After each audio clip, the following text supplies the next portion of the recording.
হত্যাকারীর ফাঁসি চাই, হত্যাকারীর ফাঁসি চাই, হত্যাকারীর ফাঁসি চাই। We want মমতা হত্যাকারী ফাঁসি লাগে, হত্যাকারী ফাঁসি লাগে, মমতা হত্যাকারী। তিনিচুকীয়া জিলাৰ মাৰ্ঘেৰিটাত সন্ধিয়া 6 বজাত মাৰ্ঘেৰিটা চেণ্ট্ৰেল ফিল্ডৰ পৰা মাৰ্ঘেৰিটাৰ মহিলা সমাজে এক বৃহৎ সমদল উলিয়ায় আৰু মাৰ্ঘেৰিটাৰ চাৰিআলিস্থিত শ্বহীদ বেদীত আহি উপস্থিত হয়। কলকাতাৰ আৰজিকৰ মেডিকেল কলেজত ডাক্তৰ মৌমিতা দেৱনাথ হত্যাকাণ্ডৰ ন্যায়ৰ দাবীত এই তীব্ৰ প্ৰতিবাদ সাব্যস্ত কৰা হয়। মাৰ্ঘেৰিটাৰ প্ৰায় 5 সহস্ৰাধিক মহিলা হাতে হাতে মোমবাতি লৈ এই শান্তিৰ সমদলত অংশগ্ৰহণ কৰে।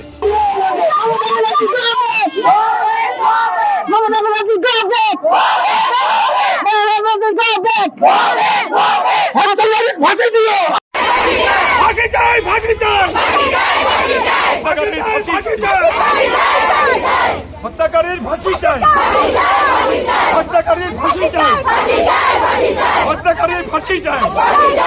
মমতা বেনাৰ্জীৰ মুন্দাবাদ, ডাক্তৰ মৌমিতা দেৱনাথৰ হত্যাকাণ্ডৰ বিচাৰ লাগে, ধৰ্ষণকাৰীক ফাঁচি দিয়ক, নাৰীৰ নিৰ্যাতন বন্ধ কৰক আদি বিভিন্ন প্ৰতিবাদী শ্লোগানেৰে মাৰ্ঘেৰিটাৰ আকাশ বতাহ উত্তাল কৰি তোলে।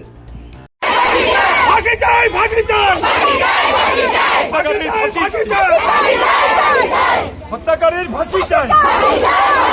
হত্যাকাৰীৰ ফাঁসি চাই, হত্যাকাৰীৰ ফাঁসি চাই। আজি এটা বৰ দুখজনক ঘটনা, যিটো পশ্চিমবংগত 9 আগষ্টত যিটো ঘটনা হৈছিল, আজি মেডিকেল কলেজৰ ছাত্ৰী মমতা দেৱনাথক অতি দুখৰ বিষয় যে এনেকুৱাকৈ তেওঁ মানে অত্যাচাৰ কৰিছে, নৰপিশাচৰ নিচিনাকৈ তেওঁক অত্যাচাৰ কৰিছে। তেওঁলোকৰ মনত অকণো মানৱত যিখন মেডিকেল কলেজত সেই ঘটনাটো হৈছে, যিজন সঞ্জীৱ ঘোষো তেওঁলোকৰ লগত শুনিছো, তেওঁলোকৰ লগতো সেই মেডিকেলত যে তেওঁলোকে যে সঞ্জীৱ ঘোষে যে কৈছে এজন মেডিকেলৰ তেওঁ এজন প্ৰিন্সিপাল, সেই প্ৰিন্সিপাল যে ক'লে এইটো চুইচাইড মাৰ্ডাৰ কেছ নহয়, আত্মহত্যা হৈছে। এইটো কেনেকৈ আত্মহত্যা হ'ল? এজন মেডিকেলৰ যেতিয়া প্ৰিন্সিপাল থাকে তেওঁ ক'লে নাজানে, তেওঁ কোনো তদন্ত কৰিব নাজানিলে, আৰু তেওঁ কিয় ক'লে চুইচাইড কেছ তেওঁ জড়িত আছে। আৰু সেই মেডিকেল কলেজত যিখন পশ্চিমবংগৰ মেডিকেল কলেজত আমি শুনা পাইছো, সেইখিনি তেওঁলোকৰ মানে দেহাৱসান চলি থাকে, মানে ছোৱালী বোৱাৰী ছাত্ৰ ছাত্ৰীক লৈ তেওঁলোকে অফিচে বা কৰি আছিল।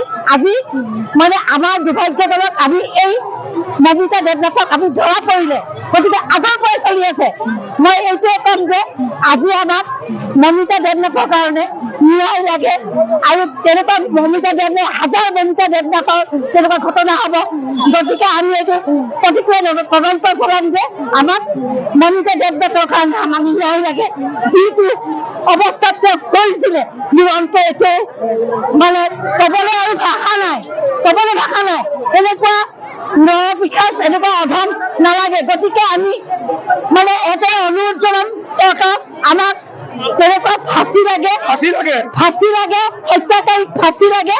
ফাঁচি দিলে তেতিয়া শান্ত হ'ম আমি, নহ'লে আমি গোটেই মানে আজীৱন আমি এনেকৈ আমি প্ৰতিবাদ কৰিয়ে থাকিম। যেতিয়ালৈকে ফাঁচি নহয় আমি তেতিয়ালৈকে প্ৰতিবাদ কৰিয়ে থাকিম। আমাক ফাঁচি হত্যাকাৰীক আমাক মমতা দেৱনাথক আমাক মানে ন্যায় লাগে, আমাক মমতা দেৱনাথক ন্যায় লাগে। আমি যে ক্যান্ডেল মাৰ্চ কৰিছো, এইটো আমি একটা প্ৰতিবাদ জনাইছো, কাৰণ পশ্চিমবংগত আৰজিকৰ হস্পিটালৰ চৰকাৰী মেডিকেল কলেজত সেকেন্ড ইয়াৰেৰ ছাত্ৰী ডক্টৰ মমিতা দেবনাথক মানে অমানবিক অত্যাচাৰ কৰি বর্বরভাবে অত্যাচার করে তার খুন করা হয়েছে। সুতরাং ইয়ার প্রতিবাদক আমি ইয়ার আজকে সবে সমদল হচ্ছি, আমি তাকে একজন শ্রদ্ধাঞ্জলি জানাবো, কারণ আমি আশ্চর্যের কথা যে একজন মেডিকেল কলেজের ছাত্রীর কোনো সুরক্ষা নাই, মেডিকেল কলেজের ডক্টরের কোনো সুরক্ষা নাই। এটা ঘটনাটা বাইরে ধরে বেড়ে কথা আছে, মেডিকেল কলেজেরও তার সুরক্ষা নেই। চিন্তা করো, আর তারপরে ঘটনাটা ঘটার পাশে রানাঘাটে খাইছে যে এই মেডিকেল কলেজের যে প্রিন্সিপাল আসলে সঞ্জীব ঘোষ, তেখেতে কোথায় কথা মতো করে জানে, তারপরে কাছে মাঝে একটা খবর দিছে এটা সুইসাইড কেস।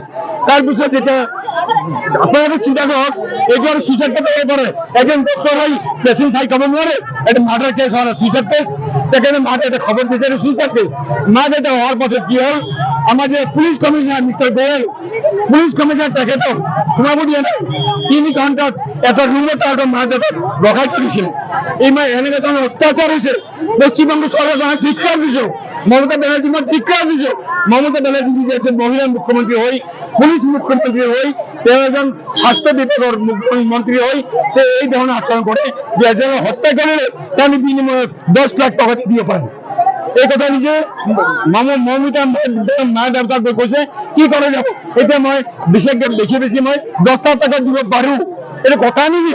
আর মুখ্যমন্ত্রী মুখত একটা কথা খাটে, এনেকুৱা মুখ্যমন্ত্ৰী ধিক্কাৰ জ্বলাইছো।